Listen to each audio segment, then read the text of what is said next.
Assalamualaikum warahmatullahi wabarakatuh. Selamat datang kembali di Gen Channel. Jika di video sebelumnya kita sudah membahas tentang cara perkembangbiakan pada hewan ya. Bagi yang belum nonton, silahkan ditonton terlebih dahulu ya videonya. Selain itu, kita juga sudah membahas tentang cara perkembangbiakan pada tumbuhan tetapi secara generatif. Nah, di video kali ini kita akan membahas tentang cara perkembangbiakan pada tumbuhan tetapi secara vegetatif. Dan video ini merupakan kelanjutan dari video sebelumnya tentu saja ya. Oke, untuk pembahasannya mari kita mulai. Perkembangbiakan secara vegetatif disebut juga secara aseksual atau secara tak kawin.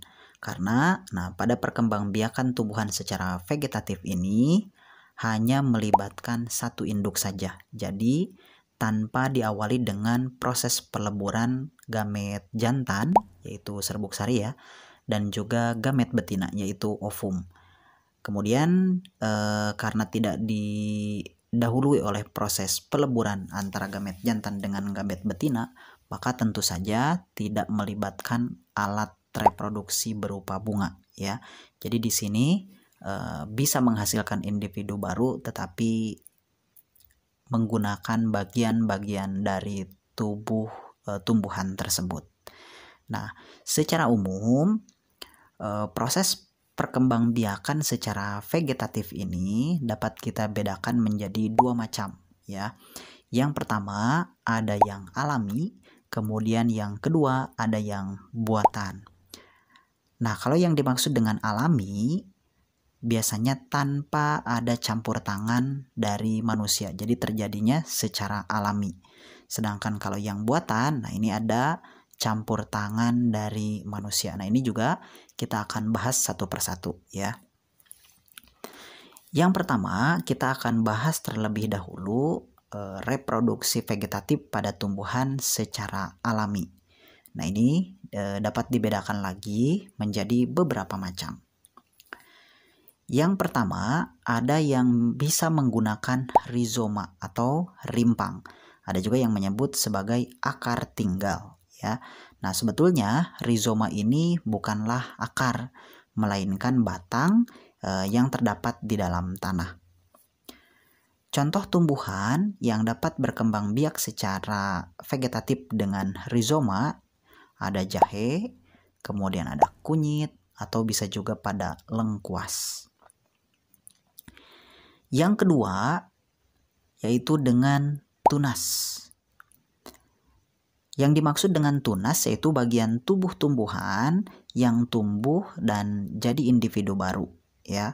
Nah, contoh tumbuhan yang berkembang biak menggunakan tunas bisa ditemukan pada tebu atau pada bambu atau bisa juga pada pisang. Lalu yang ketiga dengan geragih. Nah, geragih ini disebut juga dengan stolon. Nah, yang dimaksud dengan stolon atau geragih tadi yaitu batang yang menjalar di atas atau di bawah tanah ya. Jadi bisa di bagian atas atau di bagian bawah tanah. Nah, nanti setiap buku dari batang tersebut akan menghasilkan tunas serta menghasilkan akar yang nantinya ini bisa jadi individu baru. Contoh tumbuhan yang berkembang biak secara vegetatif menggunakan geragih atau stolon ini bisa ditemukan pada tumbuhan stroberi atau bisa juga ditemukan pada berbagai jenis rumput-rumputan. Lalu yang keempat, bisa menggunakan umbi lapis. Nah, umbi lapis ini sebetulnya pangkal daun yang mengalami penebalan, kemudian memiliki daging serta berlapis sehingga disebut dengan umbi lapis. Kemudian, di dalam umbi lapis tersebut terdapat individu baru atau terdapat tunas yang nantinya akan menjadi individu baru. Contoh tumbuhan yang berkembang biak menggunakan umbi lapis yaitu bisa pada kelompok bawang-bawangan, baik itu pada bawang merah maupun pada bawang putih termasuk bawang daun. Nah, itu adalah perkembangbiakan menggunakan umbi lapis. Selanjutnya, bisa juga menggunakan umbi akar.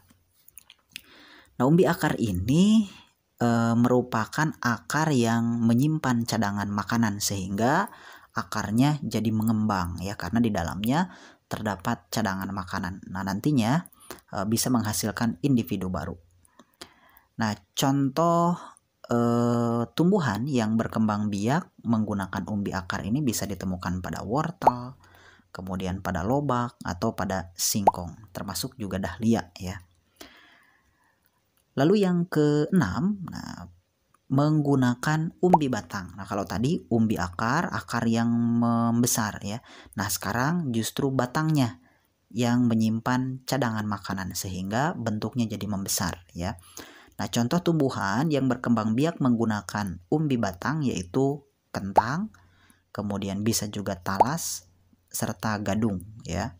Nah, mungkin kalau gadung kalian mungkin baru dengar ya, tapi kalau di hutan ini banyak gadung dan biasanya beracun. Tapi meskipun beracun biasanya dijadikan bahan makanan, tetapi sebelumnya harus diolah terlebih dahulu ya. Kemudian yang ketujuh, nah, bisa menggunakan tunas adventif.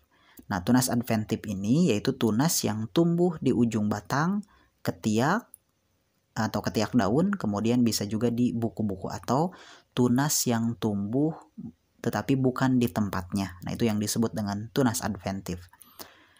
Contoh tumbuhan yang berkembang biak menggunakan tunas adventif yaitu bisa cocor bebek, kemudian cemara, atau bisa juga sukun. Kemudian yang kedelapan, nah ini yang terakhir ya, bisa menggunakan spora. Nah, spora ini dihasilkan melalui proses pembelahan yang disebut dengan meiosis ya. Nah, spora ini nantinya akan menjadi individu baru. Dan contoh tumbuhan yang berkembang biak menggunakan spora bisa ditemukan pada jamur, kemudian tumbuhan paku, serta tumbuhan lumut. Nah, itu adalah cara perkembangbiakan secara vegetatif tetapi yang alami ya. Artinya tanpa ada campur tangan dari manusia. Berarti ada 8 totalnya. Nah, itu wajib kalian kuasai karena sering ditanyakan ya. Nah, selanjutnya berarti ada yang buatan. Nah, kalau buatan ini dibuat oleh manusia ya, atau ada campur tangan dari manusia. Nah, ini juga terdiri dari beberapa macam. Yang pertama yaitu cangkok. Memang prosesnya agak susah ya, karena harus mengikis terlebih dahulu kulitnya. Nah, biasanya cangkok ini dilakukan pada tumbuhan dikotil atau yang memiliki kambium.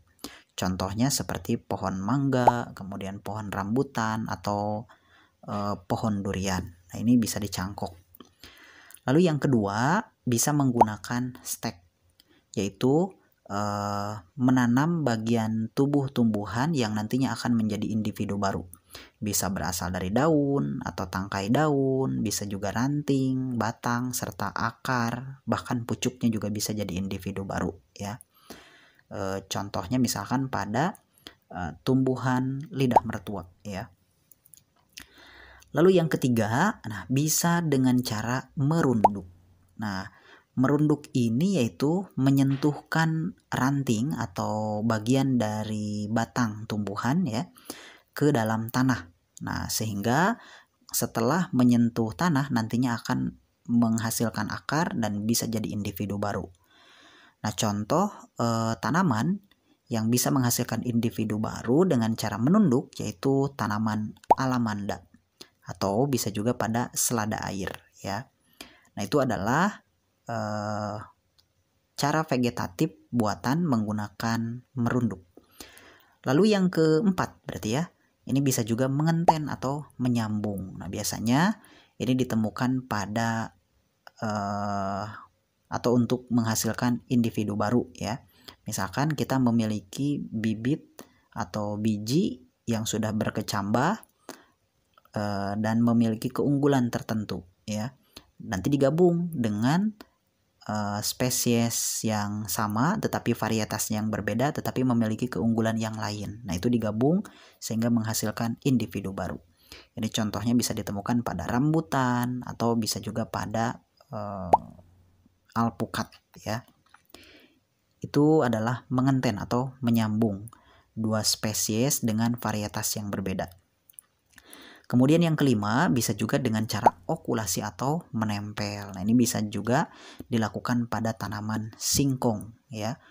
Misalkan singkong biasa dengan singkong karet. Nah, itu digabung lalu ditanam, nanti menghasilkan keunggulan yang dimiliki oleh kedua tumbuhan tersebut.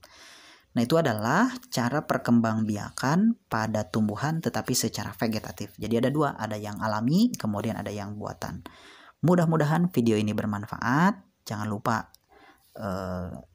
dikuasai ya materi-materinya supaya lebih siap dalam menghadapi latihan atau ujian di sekolah.